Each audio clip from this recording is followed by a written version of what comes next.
Welcome to the bold analysis.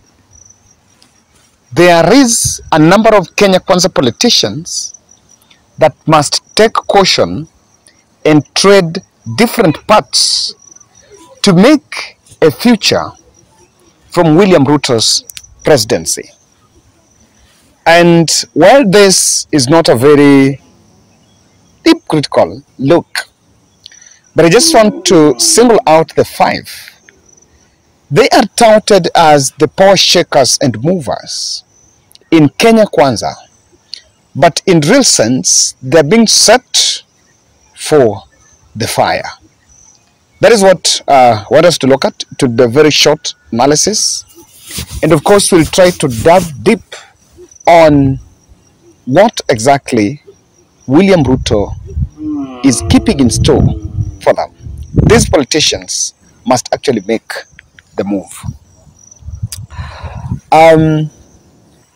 We have witnessed a strategy by William Samoei Ruto of using the young politicians, the young third generation, I want to call them third generation politicians, to checkmate those who are traditionally the regional kingpins. And while that was used as a short-term mechanism to oil his presidential campaign, or rather to give its presidential campaign the shape, but I want to tell you that all do not sit well for them even after them getting, after William Ruto becoming the president. And I mentioned, our politics has never and yet is yet to be formed on generations, on young and old, on women and young and children, but ever it is still on the tribes. And so William Ruto knew very well that with the numbers, with the tribal numbers, our politics has taken the shape of what William Ruto seems to have told them, that it is time for the young people. And I want to agree that there could be that generational transition, but that transition is very delicate. And for some politicians, they must tread very careful. Kindly subscribe to our channel. And I also remind us about the 50 shillings challenge to help us buy another extra camera. That extra camera is going to help us support our exclusive interviews that we introduced in the channel. And of course, we need just another camera to help us do the cutaways, so that the camera we already have, Canon 250D, is going to help us in as an established shot. So we are running. The budget is around to be 80,000 estimation, but I think I realize it's 83 of late. And of course, we're short of the target by around 34,000. Yes, 34,000. So I'm reaching out to us in a special way that kindly, the number is there, 0710 62 78 89. And may God bless you as your purpose to support me in this journey of expanding the bold. Now, Musalia Mudavadi.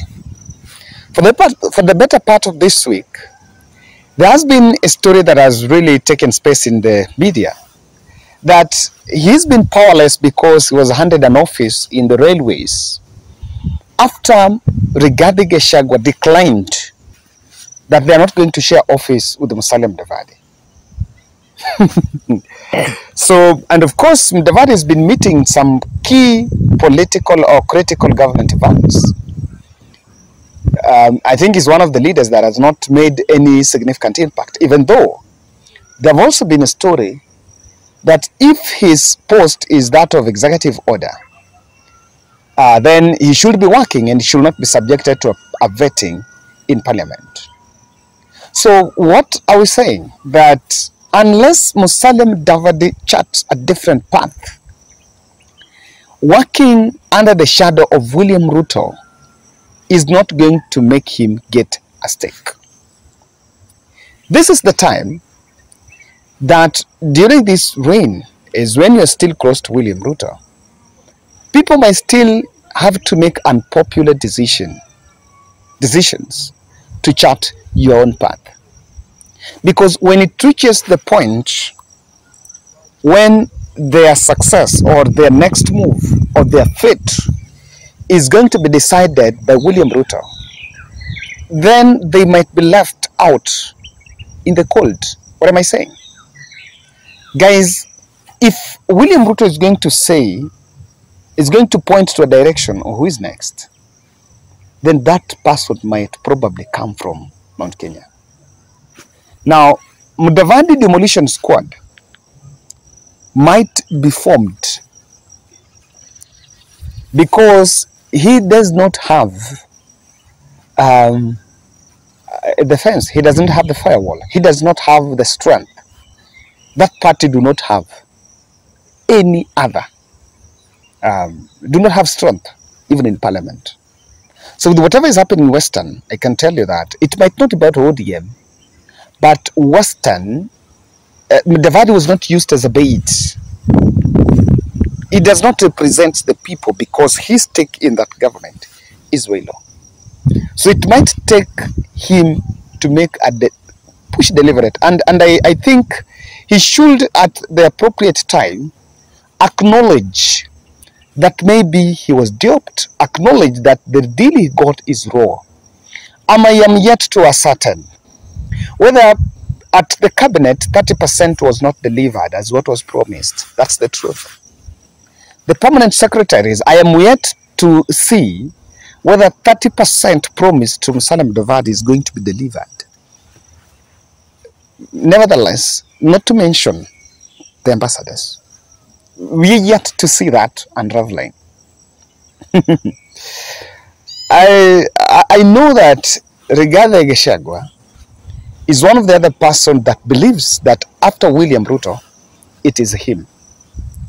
But it's not going to be a walk in the path. And why I say that Gachagua must actually chart his own path is that he must learn from his deputy. William Ruto is a president, either by hook or crook, installed by Western powers, Chebukati and Mothercom and all that. And if that was the engine behind his presidency, then the truth of the matter is that he charted his own path from the boss. And at the expense of losing the Jubilee Party, which was the party that he was to use. Guys, William Ruto had to part ways with former President Uhuru Kenyatta. And this is the truth. If Kenya Kwanza Alliance is going to be formed, that alliance, the bigger shell of that alliance will be the UDA. And that UDA do not belong to anyone apart from William Ruto himself. Gachagua is not the deputy party leader. And they're yet to conduct elections. They were to conduct elections, but before that election, they seem to be planning to have a coalition, so that William Ruto becomes the direct and first the PL. For Gachagua to make a stake and have something from this after William Ruto or within William Ruto's space, he must chart his own path. The mountain is slippery. The mountain is very slippery. In fact, if there is a region that has shocked this country, is how they have embraced someone who is not even one from their place. It's a misery that many people still struggle to understand. So because of that, they left Uhuru. And Uhuru was a president. Now this is just a mere deputy. It will not be sustainable for Gachagua to continue telling the mountain that former President Uhuru Kenyatta was the problem. The problem will soon shift and the consciousness will build, and they may have to start asking questions. Is it really true that Uhuru was the problem? It will be interesting to look at how you look at it.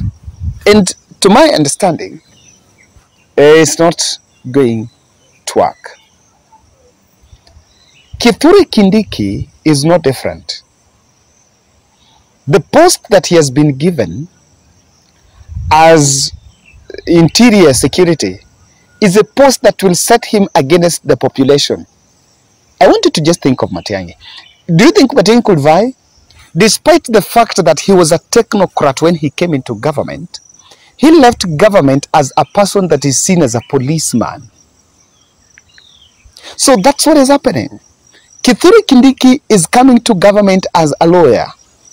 But by the time he will leave the government, he will live with an image of a policeman, as a man who only understands things about the police. Now, that kind of branding, that kind of perception on people's mind, do not prepare you to be someone who can take something serious as early as a deputy. So you actually lose the popularity. You become the problem. You know, people will always, there are things that they will always happen whether you are the president or whether you are the minister of so. For example, robbery, abductions. Some of these abductions are illicit human rights violations. The illicit human rights violations, sometimes others happen in the dark forces behind government. But because there is a government and you're the face of government in terms of law enforcement, Kindiki is destroyed. And unless you shell out. What I'm saying, if Kindiki you have to stick. I am telling you, CS Matiang'i could not even go to seek gubernatorial seat in Nyamira. But many people think it's about, oh, Raila was going to become the president, so they were sure they were going to be retained. It's not even about that. Some people here are already dressed in the uniform, the police uniform. Matiang'i was dressed in a police uniform when he was leaving the government. And so he couldn't even go down there. That's the truth. There was a lot of baggage. So Kindiki is going, in this reign, is going to have a baggage. Abductions, robbery, I don't know, killing. You know, the things that happen because of the system, and you're just the head of the system. How about Amason Kingi? The Speaker of the Senate is not a post that will engage you with the people. And let me tell you, William Ruto has simply removed Kingi from the people because he has served the interest of Kingi. Kingi's interest initially was not even this coast activism that I want to do the port now. Kingi is no longer talking about the port issue at the campaign trail. He's no longer talking about the things that affect the Kilifians. Kingi is comfortable sitting in Nairobi as a Senate Speaker. And I wonder whether he will have the audacity to go back in Kilifi after some time and say, I want this and president or something. They do not have a political future unless they move out of William Ruto's shadow. That shadow is heavy and it's one that will just dictate everything. I was looking at it this way. Now he's a speaker of the Senate. Does he have a budget to help the people? No. He can do special projects with his own money, maybe attract investors to Kilifi. But to the people there, he's no longer talking about the port. I don't think Ruto's shadow is just for the job. And job for the moment. Job for the moment. There is a man that is also been fried. That's Duale. Duale is giving defense CS. Kenya is getting a lot of support, a lot of money and benefits from our mission in Somalia. But at the same time, he's a Somali, yes. And they expect him. You know, at one point, Duale had mentioned, I think it was after some attack somewhere. I can't remember which one. He said that I'm going to give the name of the people that conducted, give the names of people that are behind it. Remember, that list has never come to date. Now it's being put there. The people in Somalis want our forces to be drawn from Somalia. The government hell-bent on that. And now he's sitting at that place. What is going to happen? Some of the people that are mostly affected by these abductions and this other illicit violation of human rights are the people from that region. He may no longer actually address the issues. No longer. It's a KDF. It's the foreign forces. It's more of a foreign thing. And there is a lot, the hands of the minister are tied to a lot of what he can actually do.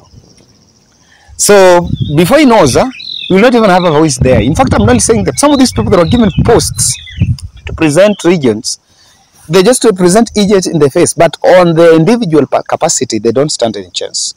Lastly is Ndindi Nyoro. Ndindi Nyoro is another politician that is only making a cloud from one statement: I'm a friend of President William Ruto. By the time Kenyans will realize, and it will come to the public domain, that they no longer worship the president, that will be a question, the end of Ndindi Nyoros.